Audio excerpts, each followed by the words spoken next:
McMillen, and I run our club, the Vexmen. I am the third kind of person that's run this club over time.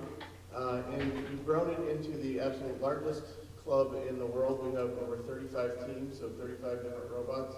Most schools have 1, 2, or maybe 3 teams that they field a robot with. We have 35. So we go all the way from 6th grade all the way to 12th grade here in the Downingtown area. But it almost wasn't, okay? So we were doing pretty good, okay?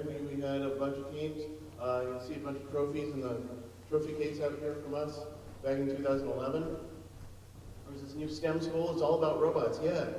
But funny thing happened. You know, you get this whole burnout, okay? The leaders of the organization, you know, their kids lost interest in robots, and you know, it just left this void, okay? And I was one left standing there. So, you know, really had to do a whole lot of soul searching to say, hey, you know, do we want this thing to go forward? And if so, how do we prevent, you know, volunteer burnout from happening again? Because as you guys go, you know, do new things or try new things out there, it takes a lot of time and effort, okay? And you want to make sure that, you know, what you're doing is meaningful and you can actually have it get done and then carry on once you're not there anymore. So there were a lot of feelings here, you know, a lot of despondency, you know, failure, you know, I really want to do this for my daughter. She's sitting right there. She graduated from here last year.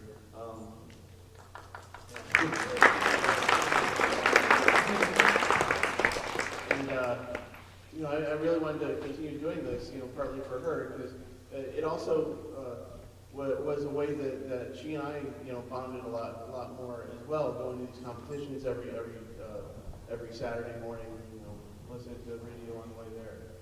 So, you know, what activities will I be able to do now?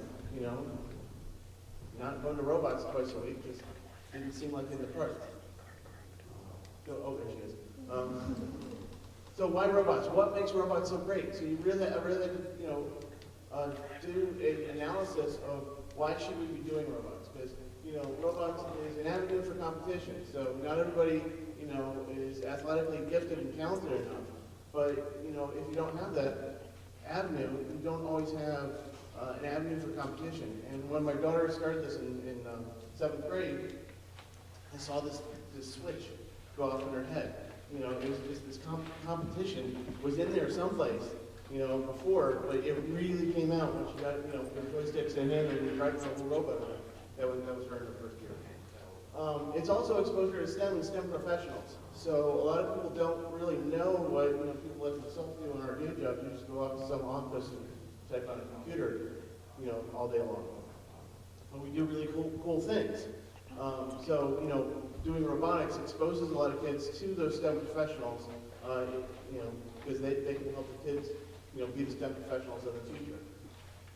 You know, robots are big. Robots are doing more and more things. You want to be on the side of the robots and actually knowing how to control those robots, and robotics is a really great thing. You can learn to code and you work with others as a team. So there's a lot of team, you know, communication, collaboration, and communication skills that are built in robotics.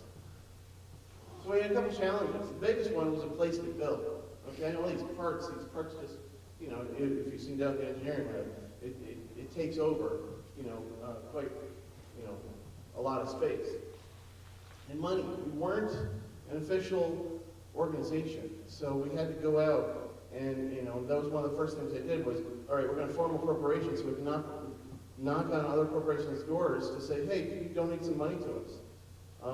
It's really important if you're going to go out and do a nonprofit organization is you get yourself organized, okay? Not just from, you know, the people perspective, but from the legal structure, corporation perspective as well, so that the money can flow through you legally. We also need help. I didn't want this burnout to happen again, so we got more people involved. So I got two of my friends, Steve and Chris, and Steve, you know, runs his own local business, so he's the money man. I did the incorporation part, and I had Chris work with teams. And the other thing is, I've never done this before. I had no idea what I was doing when I started this. You know, so didn't really know if I could do this. I had a full-time job that takes, you know, a good 10 hours a day, you know, from my life. I really got to know, can I do this? You know what? It works out. So step one, okay? Recruit some friends. Okay? You can't do this alone. And it's not about you, okay? If you think it's about you, then it's most likely not going to work out. You have to think about what it is you're doing and why you're doing it. Step two, get incorporated, get organized, figure out what are the types of things that you need, what are your cost structures, where's the money come from, where does it go, do you really need to spend money on that? Map out what's important, okay? It's not just about build some robots and, you know, have them go at each other in a little competition.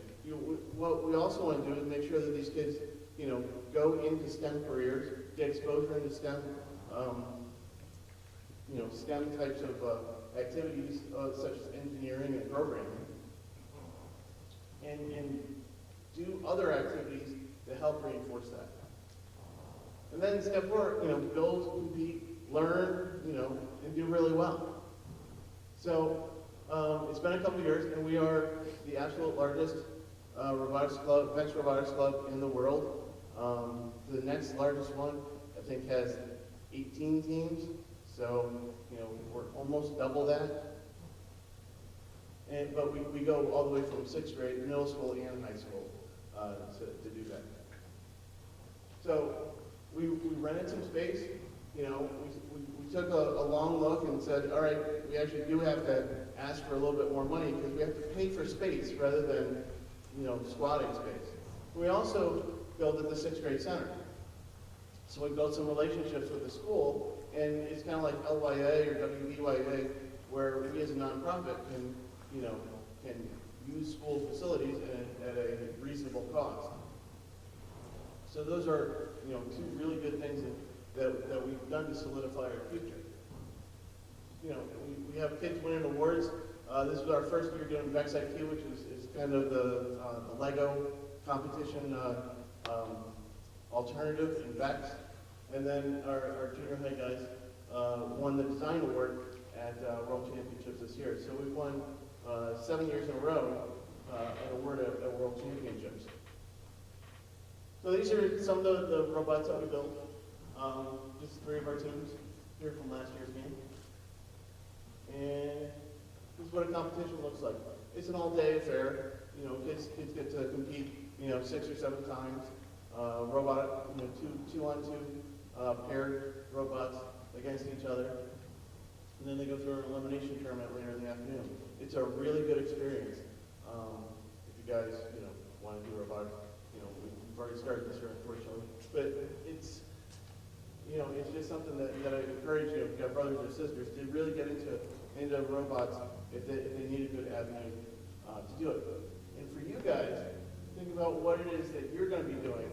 It might not be, you know, something till years later, but you're gonna start on some journey yourself, and you're gonna want to either start a business, start a nonprofit, start something.